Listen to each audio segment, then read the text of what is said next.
2004년도에 인기 있는 드라마가 있었습니다. 예, 그래서 2004년도는 아니더라고요. 찾아보니까 제목은 미안하다 사랑한다 라는 드라마입니다. 네, 당시에 이런 옷차림과 이런 머리와 그런 것이 인기가 있었습니다. 유행이었습니다.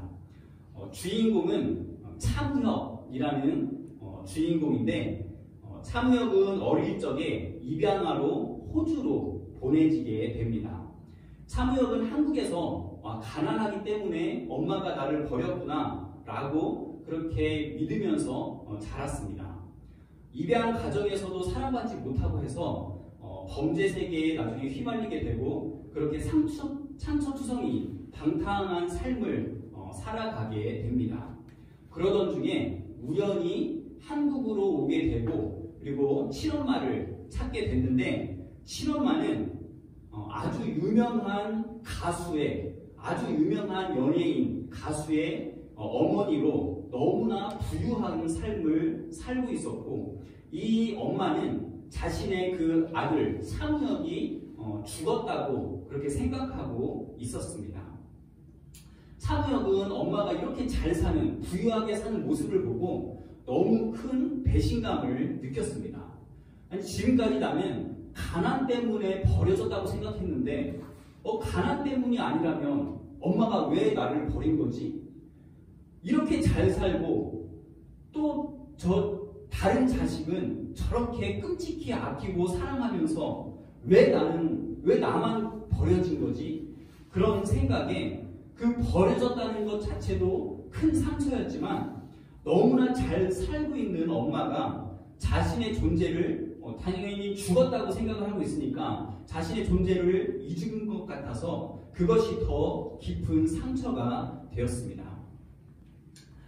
드라마 내내 차무혁은 그 엄마의 주위를 맴돌면서 그 상처와 분노를 가지고 엄마 앞에서 계속 속으로 끊임없이 내가 당신 아들이다 라고 외치고 있고 차무혁이 아들인 것을 알 리가 없는 엄마는 차무혁을 그냥 버릇없는 사람으로만 생각을 하면서 차무혁에게 모질게 대하게 됩니다.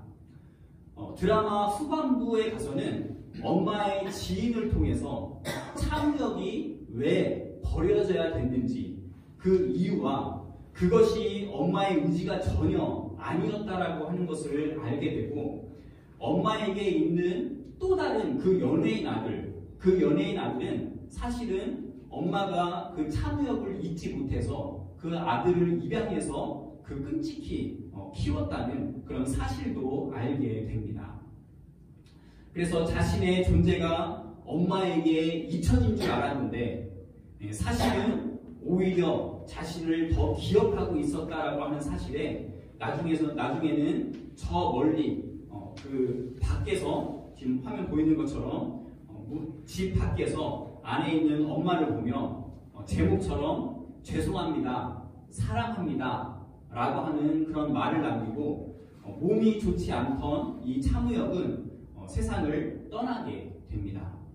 이 드라마는 멜로 드라마로 당시에 그 연인 간의 어떤 유행하는 그런 대사들도 많이 있었는데 많은 사람들이 연인과의 사이에서 오는 어떤 슬픔보다 엄마와 차무혁 사이에서 오는 그런 슬픔을 보면서 더 많이 울었습니다. 자신이 엄마에게 버림을 받았고 자신의 존재가 엄마에게 잊혀졌다는 그런 것에 대한 깊은 원망이 이 드라마의 핵심 정서였습니다. 사람들은 누구나 잊혀지는 것을 두려워합니다. 사랑하는 사람에게 잊혀졌거나 하나님을 믿는 사람들은 하나님께 잊혀졌다고 생각하면 그 절망은 더 커질 것입니다.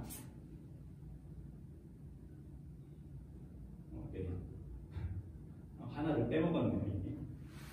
떡 5개와 물고기 2마리로 5,000명을 먹이셨다는 이 오병이어는 구약의 다윗과 골리앗 이야기만큼이나 많은 사람들이 알고 있는 그런 내용입니다.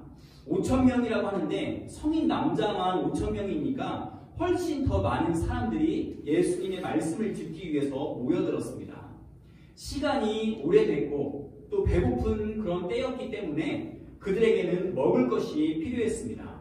알아보니 한 소년이 보리떡 5개와 물고기 2마리를 가지고 있었는데 그것이 전부였습니다.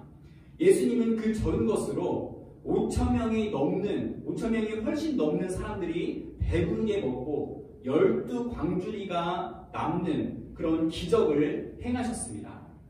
오병이어를 접할 때 많이 듣는 해석과 많이 우리가 하는 적용은 우리의 필요를 채우시는 그런 주님을 적용하고 우리가 가진 아무리 작은 것이라도 그것을 하나님께 드리면 우리의 상상 이상으로 그것을 하나님께서 쓰십니다. 그것을 그렇게 적용합니다. 모두 맞는 말씀이고 모두 맞는 너무나 좋은 적용입니다. 오늘은 이 말씀을 좀 다른 관점에서 한번 보고 싶습니다.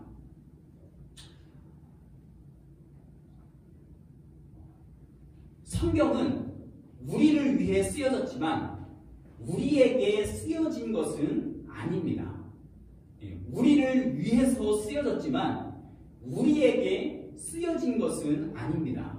이게 무슨 말이냐면 우리는 분명히 성경을 통해서 하나님을 알고 또 우리 삶에 적용을 하기도 하지만 요한이 처음 이 요한복음을 쓸 때 미래의 누군지는 모르지만 미래의 누군가에게 미래의 어떤 시대, 어떤 민족, 어떤 사람들이 이 글을 읽고 예수님을 믿었으면 좋겠다. 예수님을 믿게 하기 위해서 그래서 쓴 글이 아니라는 말입니다. 성경에 있는 모든 책이 다 그렇습니다. 모세가 창세기를 썼던 그 이유가 있고 바울이 고린도후서를 썼던 그런 이유가 있습니다. 이 성경이 쓰여질 수밖에 없었던 그때 당시의 어떤 상황과 그리고 그 글을 읽어야 했던 그때 당시에 어떤 대상들이 확실하게 있었다는 말입니다. 그래서 똑같은 복음서라도 누가복음은 이방인에게 쓰여진 글이고 마가복음은 그때 당시에 예수 믿는 것 때문에 사자밥이 되는 그런 그리스도인들에게 쓴 글입니다. 이 요한복음은 요한이 유대인들에게 쓴 글인데 이 유대인들은 예수님의 부활을 직후에 그런 사람들입니다. 그런 유대인들입니다. 구약시대부터 이 유대인들은 강대국들 사이에서 이리 치이고 저리 치이고 하는 그런 상황이었습니다. 그나마 구약시대 때는 선지자를 계속해서 하나님께서 보내주셔서 하나님의 마음이 지금 어떤 마음인지 그 하나님의 백성이 어떻게 살아야 되는지 방향을 계속해서 제시해 주셨는데 말라기 선지자 이후로는 400년 동안 하나님께서는 그 백성들에게 침묵을 하셨습니다. 그 침묵 동안 로마가 세계를 지배하게 되고 이스라엘 백성은 또 그 로마의 속국으로 살아가고 있었습니다. 하나님의 선택을 받은 민족인데 왜 이렇게 현실이 힘든지, 왜 맨날 여기저기 치여 사는지 현실이 너무나 고달팠습니다. 언제 우리가 그 과거의 다윗의 영광을 다시 한번 맛보게 될지, 언제 우리 민족이 다시 세계 중심으로 서게 될지 그것을 기다리면서 메시아를 갈망하고 있었습니다. 그런 중에 세례 요한이라는 사람이 나타난 겁니다. 세례 요한이 정치인들, 군인들, 죄인들에게 가감없이 외치면서 회개를 그 사람들에게 외쳤을 때 그 많은 사람들은, 유대인들은 세례 요한에게서 희망을 봤습니다. 영적인 부흥을 기대했고 지도자들의 개혁을 기대했습니다. 그런데 이 세례 요한이, 너무나 희망을 가졌던 이 세례 요한이 헤롯에게 잔인하게 죽임을 당했습니다. 혹독한 로마의 압제 속에서 그 희망이라고 봤던 세례 요한은 사라졌고 정치적, 경제적, 영적으로도 깊은 고통 속에서 신음하고 있었습니다. 그런 그들에게 다시 한번 또 희망을 둘 수 있는 그런 사람이 나타났습니다. 바로 예수라는 사람이었습니다. 세례 요한보다 더 확실한 메시지와 더 확실한 어떤 행위들이 있었지만 또 십자가 처형으로 죽임을 당하게 됩니다. 그런데 예수라는 사람의 이야기가 거기에서 죽었다고 거기에서 끝나지가 않는 겁니다. 부활했다는 얘기가 나오고 또 그것을 봤다는 증인들이 나오고 있었습니다. 그런데 이 예수를 그리스도로 믿는 것, 진짜 예수가 부활한 것 같아 라고 그것을 믿는 사람들에게는 더 큰 핍박이 있었습니다. 로마의 압제도 이들에게는 핍박이었는데 그 예수를 그리스도로 믿으면 유대교, 같은 민족, 유대인들이 더 큰 핍박을 했습니다. 예수가 정말 그리스도인지, 예수에게 내 인생의 가치를 두어도 되는지, 그런 유대인들에게 지금 요한은 요한복음을 쓰고 있는 겁니다. 그러면서 요한은 오병이어 사건이 일어난 시점이 정확히 6월절이 가까운 때라고 기록을 합니다. 6월절이 가까운 때입니다. 이 문장은 단순히 시간을 알려주는 그런 표시가 아닙니다. 요한은 6월절이 가까웠다라고 하는 사실을 통해서 이 글을 읽고 있는 대상들, 이 글을 읽는 유대인들에게 뭔가를 말하고 싶은 겁니다. 유대인들에게 6월절이 무엇입니까? 네, 6월절은 넘어가다 라고 하는 의미의 말입니다. 이스라엘 백성들이 애굽을 탈출할 때의 사건입니다.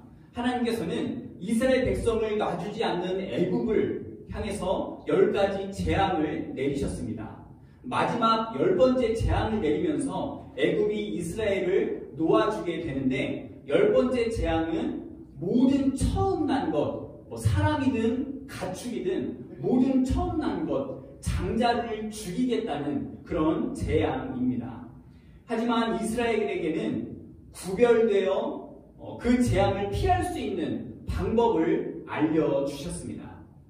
네, 그 방법이 이걸 했었는데 이게 지금 뒤죽박죽 돼가지고 그 방법이 뭐냐면 바로 문설주에 양의 피를 바르는 것이었습니다. 양의 피를 문설주에 바르면 죽음이 임하지 않는다는 것이었습니다.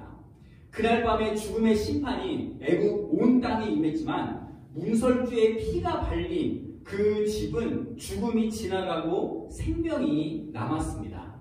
그것이 6월절입니다. 하나님이 자기 백성을 죽음에서 건져내신 그런 날입니다. 이 10번째 재앙이 있은 뒤에 이스라엘 백성은 애굽에서 나오게 되고 그 이후에 광야 생활을 하게 됩니다.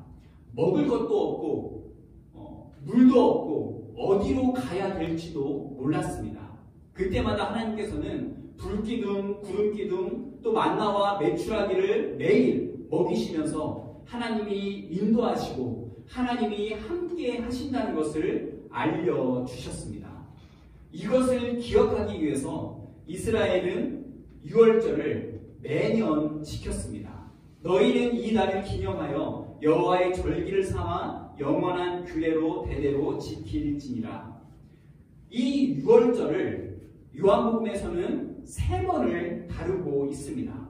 첫 번째 6월절에는 예수님은 예루살렘 성전에 올라가셔서 성전을 청결케 하시면서 예수님 자신이 내가 바로 성전이다 라는 것을 말씀하셨습니다. 성전이 하나님의 임재와 하나님의 언약을 상징하는 거니까 예수님 자신이 바로 하나님의 임재다, 하나님의 언약이다 라고 하는 것을, 내가 바로 구원자로 이 세상에 왔다 라고 하는 것을 첫 번째 6월절에 증거를 하신 것입니다. 그리고 세 번째 6월절에는 예수님이 또 예루살렘에 올라가셔서 세상 죄를 지고 가는 6월절의 어린 양으로서 우리를 위해 십자가에서 돌아가셨다라고 이 세 번째 유월절을 말하면서 요한은 그 내용을 같이 말하고 있습니다. 그리고 오늘은 두 번째 유월절로 오병이어를 소개하고 있는 것입니다.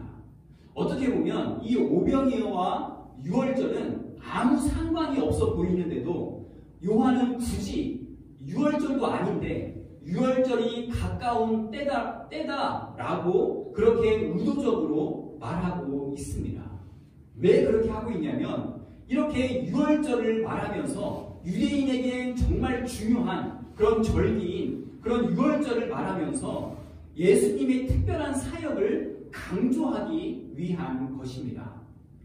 요한이 강조하고 싶어하는 사역은 예수님이 떡 5개와 물고기 2마리로 5,000명을 먹이셨다는 그런 예수님의 능력이 아닙니다. 배고픔을 해결해 주시고 우리의 필요를 채워주시고 나의 가진 것을 드려야 된다는 그런 차원을 훨씬 더 넘어섭니다. 적어도 유대인에게는 전혀 다른 차원의 적용이었습니다. 강대국들에 치이고 말라기 이후로 400년 동안 하나님께서는 침묵하시고 로마의 압제의 고통 속에 계속 살고 있고 희망이라고 생각했던 세례 요한은 죽고 이런 현실에서 유대인들은 계속 생각했습니다. 하나님이 우리를 버리신 거 아닌가? 하나님이 우리를 잊으셨나? 깊은 절망감으로 영혼이 짓눌려 있었습니다. 광야에서 자기 백성들을 인도하셨던 그 하나님, 만나와 메추라기로 매일 먹이셨던 하나님은 대체 어디 계시는가? 그 하나님은 대체 지금 무엇을 하고 계시는가? 이런 질문이 백성들 마음에 가득했습니다. 당시의 유대인들의 이런 마음은 부활 직후에 그 유대인들에게 뿐만 아니라 오병이어를 직접 체험했던 그런 현장에 있던 사람들도 마찬가지였습니다. 그들은 유월절이라는 그 절기가 가까울수록 노예에서 벗어났던 그런 하나님의 구원, 하나님의 놀라운 구원의 역사는 기억하고 있었지만 자신들의 암담한 현실 때문에 그 기억이 계속해서 희미해져 가고 있었습니다. 이런 현실 속에서 이 오병이어의 기적은 이스라엘이 다시 광야로 돌아가는 그런 기적, 그런 이야기였습니다.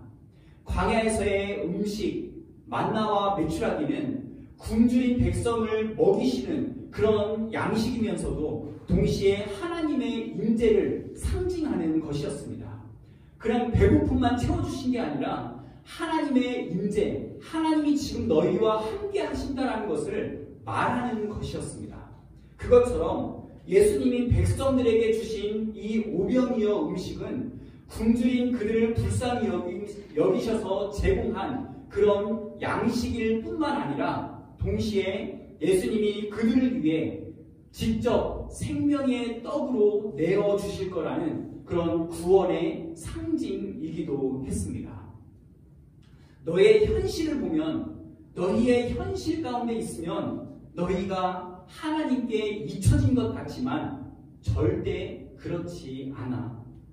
하나님은 너희를 기억하시고 지금도 일하고 계셔. 하나님은 너희를 그냥 놔두지 않으셔. 나를 봐. 내가 임마누엘 하나님이야. 임마누엘, 하나님이 우리와 함께 계신다는 그 임마누엘이야. 내가 지금 여기 왔잖아. 옛날 너희 조상들이 광야에서 만나와 메추라기를 먹었던 것처럼 지금 내가 그렇게 하고 있잖아. 그걸 기억하면서, 그걸 생각하면서 이 음식을 먹어봐. 주님은 그들에게 떡을 주시면서, 오병이어 음식을 주시면서 그들은 잊혀진 백성이 아니고 끝까지 주님이 함께 하실 거라고 그것을 지금 보여주고 계시는 것입니다. 지금 이 시대에도 많은 사람들은 하나님께 묻습니다. 하나님은 지금도 일하고 계신 거 맞나? 왜 이 땅의 정의는 이렇게 무너지고 악은 이렇게 득세하는 것인가? 우리의 기도는 응답되는 것 같지 않다. 현실이 왜 이렇게 고되고 현실이 왜 이렇게 힘든가?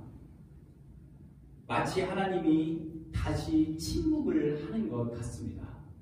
믿음으로 살아보려고 하는 그런 주님의 자녀들을 하나님은 잊어버리신 것만 같습니다. 그러나 그분은 우리의 형편을 아시고 우리의 아픔에 공감하시고 가장 적절한 때에 가장 좋은 것으로 우리에게 응답하시는 분이십니다. 우리의 삶이 광야처럼 느껴질 때도 그곳에서 하나님은 만나와 메추라기를 주시고 오병이어를 주시면서 우리의 필요를 채워주시는 분이십니다. 그래서 오병이어 기적을 베풀어 주시면서 그것을 경험했던 유대인들에게, 부활 직후의 유대인들에게, 또 지금 현재 우리에게도 내가 너희를 기억하고 있다라고 말씀하시는 것입니다. 점점 메말라가는 그런 시대지만 절대 마르지 않는 하나님의 기억하심입니다. 말씀을 마치겠습니다. 저는 주님께서 우리에게도, 우리 각자에게도, 우리의 현실 속에서도 떡을 만들어 주시기를 간절히 구합니다. 현실에 많이 지치고 힘든 분들에게 당장 그 모든 부족한 부분들이, 갈망하는 그런 것들이 채워졌으면 좋겠습니다. 하지만 그렇게 하나님께서 떡을 우리의 현실 가운데에서 만들어 주실 때에도 우리는 생명의 떡에 더 주목할 수 있었으면 좋겠습니다. 그래야지만 주님이 떡을 만들어 주실 때뿐만 아니라 만들어 주시지 않을 때에도 주님을 떠나지 않을 수 있기 때문입니다. 그래서 예수 그리스도의 복음의 은혜 때문에 고되고 힘들어도 우리는 잊혀진 사람들이 아니라는 것을 우리가 믿을 수 있으면 좋겠습니다. 저는 우리 각자가 어떤 어려움에 처해 있는지, 어떤 절망적인 상황에 있는지, 현실에서 어떤 어려움이 있는지 저는 모르지만 확실히 말씀드릴 수 있는 것은 오병이어 기적을 베푸신 예수님이 나의 주, 나의 하나님이시라는 것입니다. 그분은 단지 과거의 어떤 한 이야기에 머물러 계신 분이 아니라 지금 여기에서, 지금 현재 우리의 삶을 붙들고 계시는 살아계신 하나님이십니다. 이 사실을 우리가 굳게 붙들고 이번 한 주간도 하나님 안에서 평안과 희망을 누리며 승리하는 우리 대한민국교회 성도님들 되시기를 간절히 바랍니다.